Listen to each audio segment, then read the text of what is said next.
O programa a seguir tem classificação indicativa livre. Acidentes de trânsito, ferimento por arma de fogo, quedas e mergulhos em águas rasas. Apenas 1 segundo e uma mudança total na vida. Muitos dos feridos perdem os movimentos das pernas e dos braços. Todos os anos ocorrem 10 mil casos de lesão medular no Brasil. A estimativa é do Ministério da Saúde. Agora, uma pesquisa desenvolvida na Universidade Federal do Paraná renova as esperanças de quem sofre com o problema. E este é o assunto do Em Tese, que já está no ar.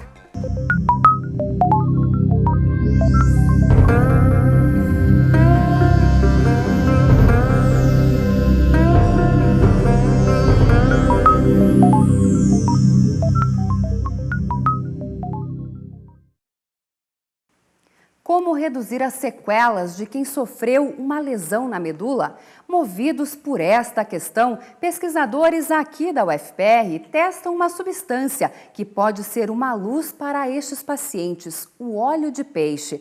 Quem conversa com a gente é o educador físico e pós-doutorando do Departamento de Fisiologia, Ricardo Tannhofer, e o diretor do setor de Ciências Biológicas e orientador do estudo, professor Luiz Cláudio Fernandes. Olá, sejam muito bem-vindos ao Em Tese. Obrigada pela presença. Obrigado por nos convidar. É um prazer estar aqui. Bom, Ricardo, você passou a estudar os problemas decorrentes da lesão na medula depois de um acidente de carro, no qual você perdeu o movimento das pernas e parcialmente dos braços. Fala um pouco dessa sua história pra gente. É isso mesmo. A minha história é um pouco particular porque eu estava terminando o meu curso de graduação em Educação Física aqui na Universidade Federal do Paraná mesmo.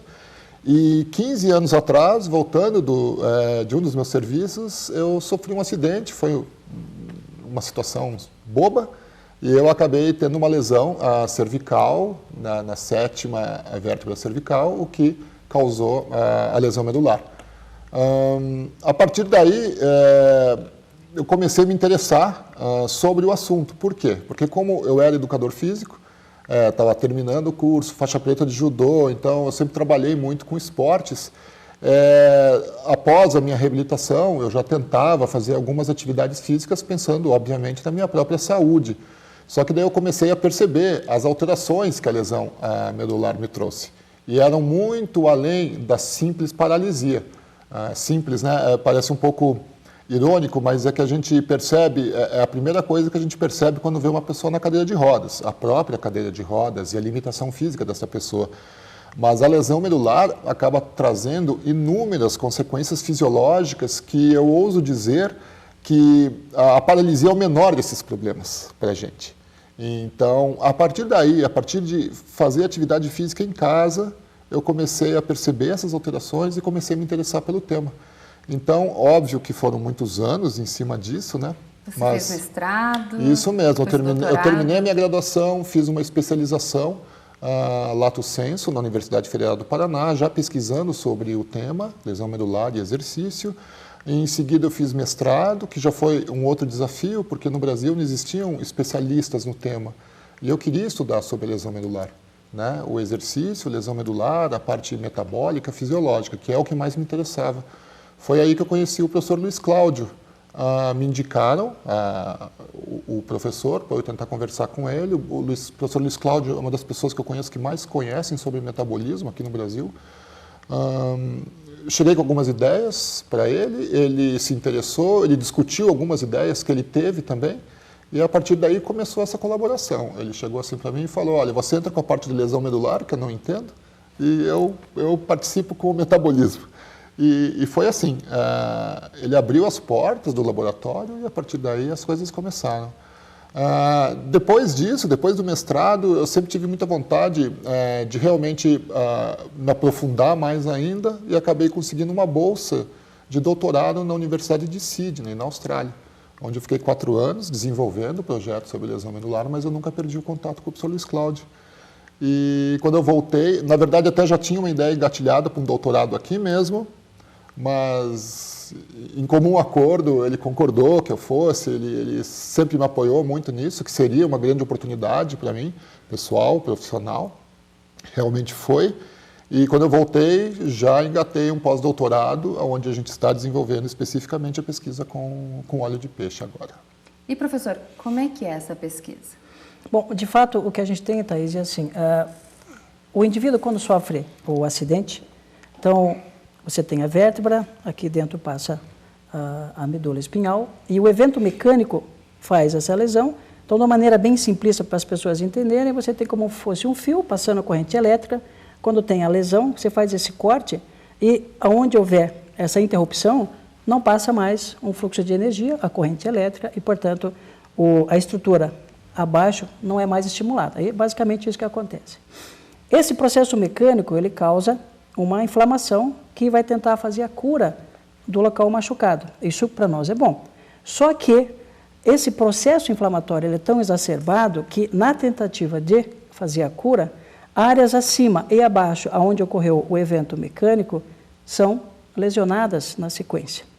E aí vem a nossa ideia de utilizar um agente nutracêutico, porque é um alimento, portanto a palavra de nutriente, cêutico, porque é farmacêutico, que está no óleo de peixe, que são 2 ácidos graxos que têm a habilidade de ser anti-inflamatórios.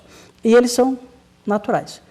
E os efeitos colaterais deles são praticamente zero. A gente não tem na literatura algo que diga que o óleo de peixe tem um efeito colateral enorme. Consequentemente, o que a gente advoga? Que o indivíduo, quando sofre acidente, naquelas 72 horas que são críticas para a estabilidade do indivíduo, para a parte clínica, né? E o processo inflamatório, se a gente conseguir reduzir essa inflamação, áreas que não foram comprometidas na parte mecânica serão preservadas e, consequentemente, a qualidade do indivíduo futuramente vai ser melhor. Porque nós temos que pensar no evento agudo e depois, obviamente, na cronicidade da doença, 1, 5, 10, 20 anos, o que vai acontecendo com o cadeirante e metabolicamente o que acontece com ele. Então, a nossa ideia basicamente é minimizar com a utilização de óleo de peixe as sequelas do evento mecânico. Porque você disse, Ricardo, que a perda dos movimentos é apenas um dos problemas, né? Há outros problemas de saúde? Sim, veja, quando a gente pensa às vezes em perda dos movimentos ou na própria lesão medular, a gente imagina que a comunicação entre o encéfalo, né, o nosso cérebro, com o corpo, na verdade, essa comunicação é apenas com os músculos. Mas, de uma maneira simplista, o nosso cérebro se comunica com todos os nossos órgãos.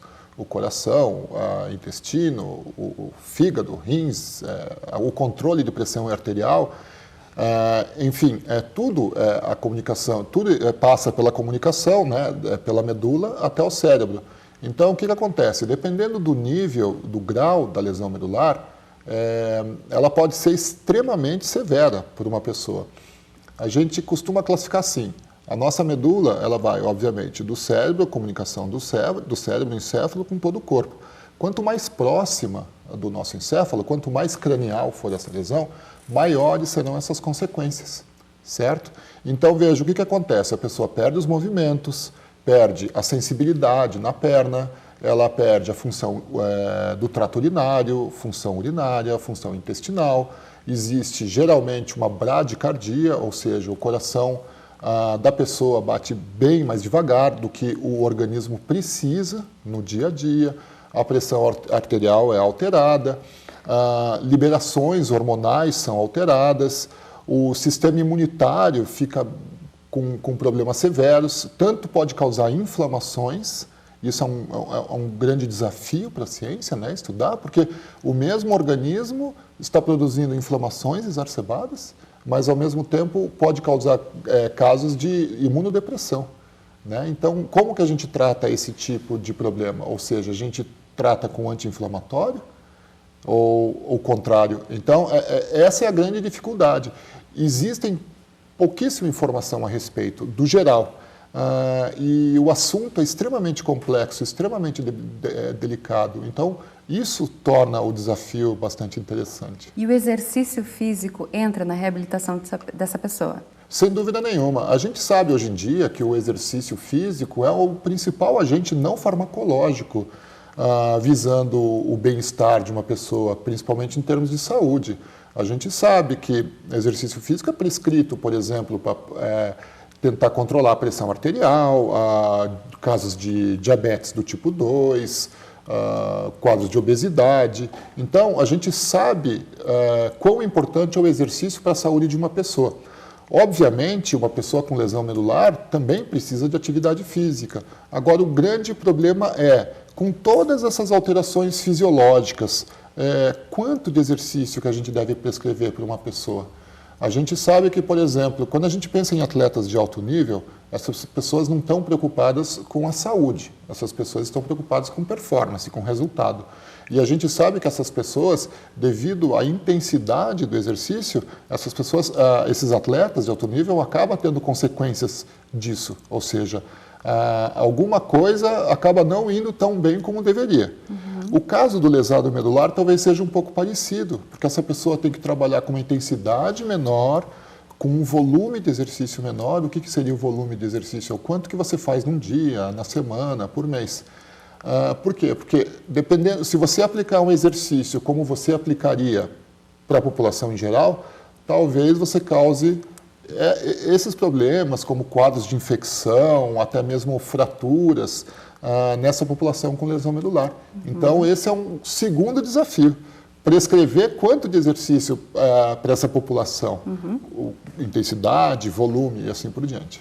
Bom, Ricardo, e a UFPR tem um projeto de extensão com pessoas, com grupos de pessoas que sofreram lesão na medula ou então têm alguma deficiência física. São grupos que treinam basquete, esgrima e também a bocha paralímpica. Nossa equipe de reportagem mostra um destes competidores de bocha que coleciona premiações. Há 8 anos, Richardson sofreu um acidente de trabalho que causou uma lesão na medula. Em 2008, ele procurou a UFPR para começar a praticar um esporte, e o escolhido foi a bocha paralímpica. Hoje, ele coleciona premiações. É pentacampeão regional da modalidade. Comecei mais na terapia, sem perspectiva. Só que os meus amigos foram botando pilha e treina. Aí comecei a competir, daí eu comecei a perceber que não fica só nisso aqui, né? Eu tive a oportunidade de conhecer outros estados, outras pessoas, outra cultura. A bocha paralímpica é um jogo de estratégia. Para jogadores com grande comprometimento nos membros superiores ou inferiores, a modalidade permite o uso de recursos auxiliares, como capacetes e ponteiras. Mas o cálculo e o planejamento de onde a bola vai parar e de quantos pontos vão ser marcados só depende do atleta. São 2 competidores por partida. O objetivo é lançar a bola colorida o mais próximo possível da branca. E eles treinam duro. Muitas vezes chegam a passar a semana em quadra.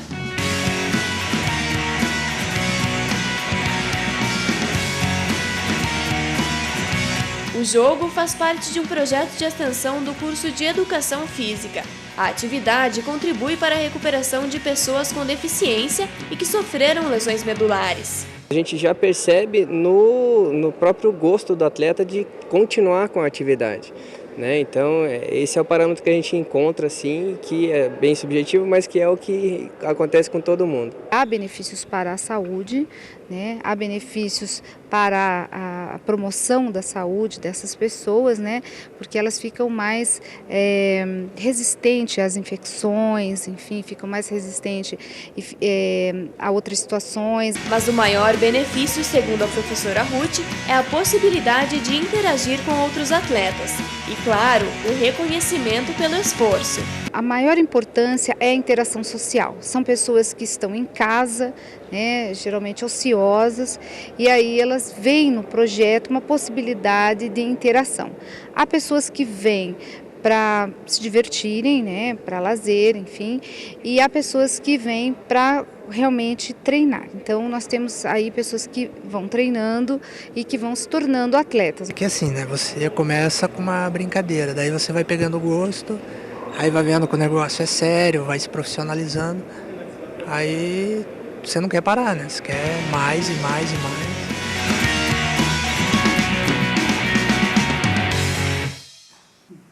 Quer dizer, professor, os benefícios da atividade física são visíveis. Então, só olhando do ponto de vista de tirar essa pessoa do ostracismo, trazê-la no convívio da comunidade. Isso, para mim, fantástico. E a saúde, porque qualquer pessoa que é sedentária, nós sabemos que ela tem problemas de a pressão se modifica, começa a acumular colesterol, etc. Quando faz atividade física, o mínimo que seja, isso traz benefício para a saúde. Então, essa população ela já está sedentária pelo acidente que levou a essa situação. O fato de fazê-la iniciar uma atividade física, por si só, já traz benefícios importantes do ponto de vista de saúde. Nós vamos continuar essa conversa, mas depois do intervalo. Nós já voltamos, é um instante só.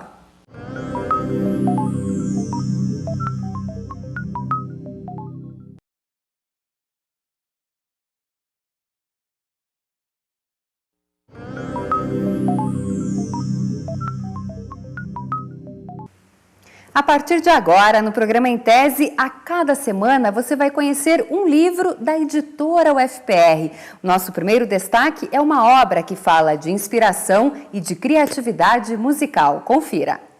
Com mais de 10 anos de história, a banda curitibana Bad Folks já tem 2 CDs lançados. Metade das composições são do vocalista e guitarrista Caio Marques. Mas tanta experiência não significa que o processo de criação possa ser algo simples e rápido. Geralmente eu tenho uma ideia, uma pequena parte de melodia ou uma harmonia que eu estou tocando no violão ou tocando no piano, e em cima dessa ideia eu vou pensando. A inspiração para compor é um dos temas do livro Mentes em Música. Organizado pela professora Rosana Cardoso, a obra reúne 8 ensaios que abordam diferentes questões do fazer musical, como a criatividade, a compreensão e o sentido. Ele nasceu da nossa linha de pesquisa dentro do programa de pós-graduação em música, aqui da Universidade Federal do Paraná. Então, nesta linha chama Educação Musical e Cognição. Então, a gente justamente preparou esse livro para trazer à tona, digamos, essas pesquisas, ou principalmente profissionais do Brasil inteiro que estão envolvidos em pesquisa sobre cognição. O livro também traz estudos sobre a apresentação musical. E nessa hora, aquela tensão que muitos artistas sofrem antes de uma performance recebe até nome. É o chamado pânico de palco. É um processo cognitivo, né, que você pode lidar com isso. Então, a professora Sônia justamente vai tentar dar algumas dicas, né, para o musicista, né, e orientar nessa questão da preparação da performance para justamente evitar ou, digamos, superar essa situação do pânico.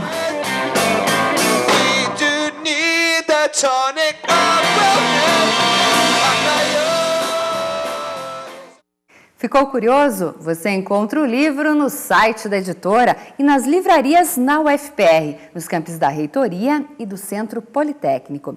Hoje recebemos aqui no estúdio o educador físico e pós-doutorando do Departamento de Fisiologia, Ricardo Tanhofer, e o diretor do setor de Ciências Biológicas, professor Luiz Cláudio Fernandes. A nossa conversa é sobre uma pesquisa que pretende desenvolver um novo tratamento para diminuir as sequelas de quem sofreu uma lesão na medula. Bom, Ricardo, a gente terminou o primeiro bloco falando da importância dos exercícios físicos. Você, além de atuar nas pesquisas, também é fisiologista da Seleção Brasileira de Rugby em Cadeira de Rodas, né? E também faz parte da equipe de Curitiba. Conta essa história pra gente. Exatamente. Eu acumulo função na equipe de Curitiba, né? Eu sou atleta, mas não com toda aquela performance como os garotos mais jovens. E também eu sou fisiologista da equipe e realmente também estou trabalhando como fisiologista da Seleção Brasileira de Rugby em Cadeira de Rodas, que temos aí como principais desafios o Pan-Americano em 2015 no Canadá e a Paralimpíada aqui no Rio de Janeiro em 2016. E aqui a gente tem algumas imagens. É o time de Curitiba, exatamente, que tem como nome os Gladiadores? É o nosso time, os Gladiadores, que jogamos na Copa América, que foi realizada aqui em Curitiba, no ginásio Tarumã, 3 semanas atrás. Essa é a partida contra o time da Argentina, o time Tigre, que é a base da seleção argentina também. É o nosso principal oponente na América do Sul, a seleção argentina. Esse jogo o nosso time ganhou de 1 ponto de diferença, foi 43 a 42. Olha só, entrou aquela tradicional rivalidade Brasil e Argentina nessa partida. E como é que são os treinos? Quantas vezes por semana vocês treinam? A nossa equipe está treinando 3 vezes por semana, em torno de 2h30 a 3 horas por treino. A gente, obviamente, trabalha muito a parte tática e técnica, né? E exatamente o nosso grande desafio é sempre tentar acertar o ponto de quanto de atividade física que a gente pode prescrever para essa população. Porque se a gente induzir esses atletas para uma atividade muito intensa, a gente pode causar alguns tipos de infecções do trato respiratório, do trato urinário, e eles acabam, obviamente, por causa disso, tendo que parar o treino e perdem rendimento. Então, isso é uma parte bastante delicada, tanto para nossas equipes, quanto, obviamente, para a seleção brasileira. Bom, e parte da sua pesquisa, então, acontece em quadra também? Sem dúvida nenhuma. Eu tenho que ficar muito ligado no que está acontecendo com os jogadores, porque atleta tem aquela característica, né? Do tipo, não vou desistir nunca, eles não relatam dor, eles não relatam mal-estar, porque eles têm medo de ser cortado do time ou da seleção. Então, eu tenho que ficar bastante esperto com o que está acontecendo com esses atletas, sem dúvida nenhuma. Uhum. Bom, e agora a gente faz uma pausa na nossa conversa para ver o que está sendo pesquisado de curioso e diferente pelo mundo. É o Giro de Pesquisas.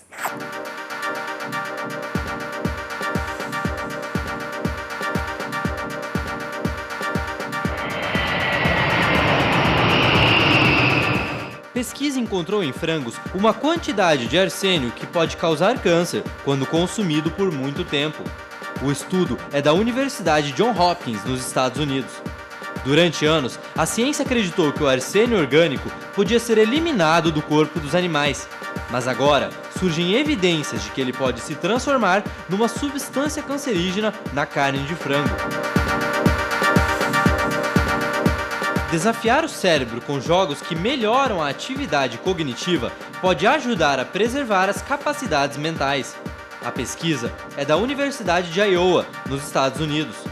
Os cientistas descobriram que jogos especialmente desenvolvidos podem reduzir o envelhecimento do cérebro em até 7 anos.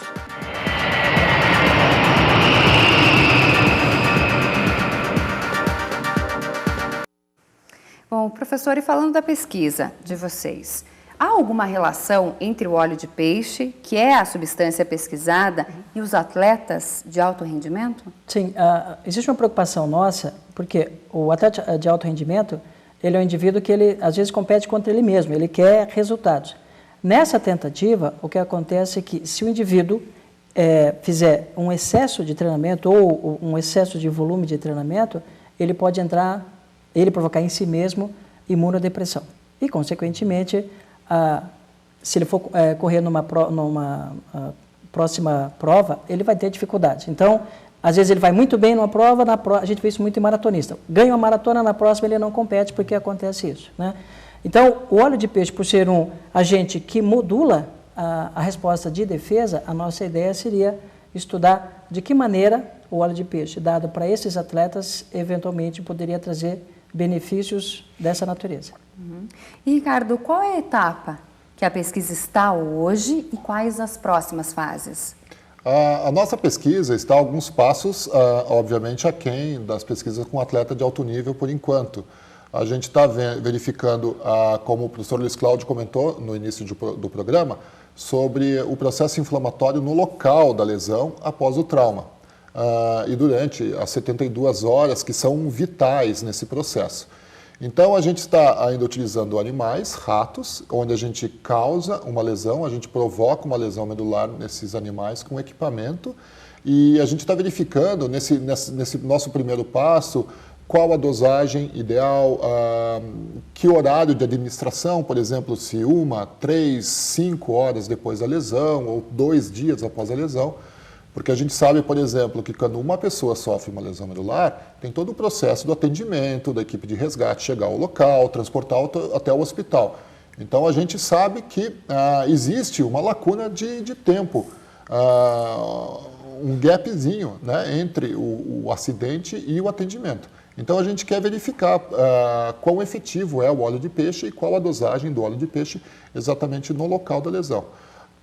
A fase atual da pesquisa, a gente acabou de desenvolver o equipamento, que infelizmente o equipamento custa em torno de $30 mil para a gente importar. Então, a gente deu o jeitinho de construir esse equipamento, que na verdade não envolve grande tecnologia. Então, o equipamento está pronto e a gente está esperando os primeiros animais atingirem o peso correto, o tamanho correto, para a gente causar lesão medular e já começar a utilizar o óleo de peixe para verificar o processo inflamatório. Eu acredito que no prazo de 1 ano, 1 ano e meio no máximo, a gente tem esses resultados já para pensar numa possível aplicação em seres humanos. Porque a gente, obviamente, a gente segue todos os protocolos de ética e a gente tem que saber se não existe nenhum, por exemplo, algum problema que vá ocorrer com esses animais. A gente sabe que o óleo de peixe é uma substância segura, a gente sabe que a dosagem que a gente vai utilizar não vai causar nenhum problema, nenhuma sequela, mas, de qualquer modo, obviamente, a gente tem que seguir todos os padrões, todos os protocolos para que a gente possa utilizar em seres humanos com o maior índice de segurança possível. É uma esperança? Bom, eu sou suspeito para falar, porque obviamente eu estou envolvido diretamente, mas o fato da gente estar pesquisando, o fato da gente ter toda a ideia, a discutir sobre a ideia, eu acredito que existe bastante esperança. Assim, eu estou bastante otimista com os resultados que a gente pode encontrar. Uhum.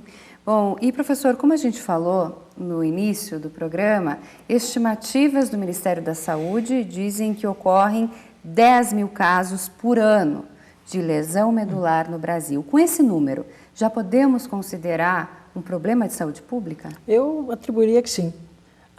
É estimado que em São Paulo você tenha um indivíduo com lesão medular por dia. Hoje, se a gente pegar doenças como Parkinson, Alzheimer, que estão mais vinculadas a pessoas de certa idade, a porcentagem, comparado com lesão medular, está menor. E se a gente pensar no lesado medular, que hoje tudo indica que é uma população entre 20 e 30 anos, isso cria, para a sociedade de maneira geral, porque isso vai afetar o SUS, um custo para tratamento e manutenção dessas pessoas. Então, o nosso objetivo da pesquisa também é fornecer, já que a sociedade que paga a pesquisa da universidade, ou não, dos pesquisadores no Brasil, eu acho que esse é o retorno que nós temos que dar para a sociedade em relação a isso. O que a gente descobre e o que a gente pode minimizar para essas pessoas para ter uma qualidade de vida melhor e, ao mesmo tempo, a sociedade, como é que a gente pode minimizar os custos do SUS em relação a isso. Porque é altamente preocupante, porque o número de pessoas hoje que adquirem automóveis, motocicletas e essa selvageria no trânsito, infelizmente, está provocando acidentes que não deveriam estar nessa proporção. Então, resumidamente, eu acredito que estamos tratando de problema de saúde pública. E complementando só a informação de gasto com o sistema de saúde, não existem dados aqui no Brasil, mas nos Estados Unidos foi feita uma estimativa de quanto que um paciente com lesão medular custa para os cofres públicos. E foi estimado que cada paciente, do início da lesão medular até o óbito dessa pessoa, gasta-se em torno de $200 milhões nessa sobrevida desta pessoa. Ou seja, é um dinheiro muito grande que, por exemplo, se você conseguir reverter o quadro de gravidade dessa pessoa, fazendo com que essa pessoa volte a trabalhar, volte a estudar, obviamente contribuindo com toda a sociedade, esses gastos serão reduzidos, sem dúvida nenhuma. Muito obrigada pela presença de vocês. Foi um prazer. O prazer foi todo meu. E até uma próxima oportunidade. Obrigado. Ok. O Em Tese fica por aqui, mas você pode rever este e outros programas no nosso site. Participe, mande suas dicas e sugestões para o e-mail emtese@ufpr.br. A gente se vê na semana que vem. Até lá. Tchau.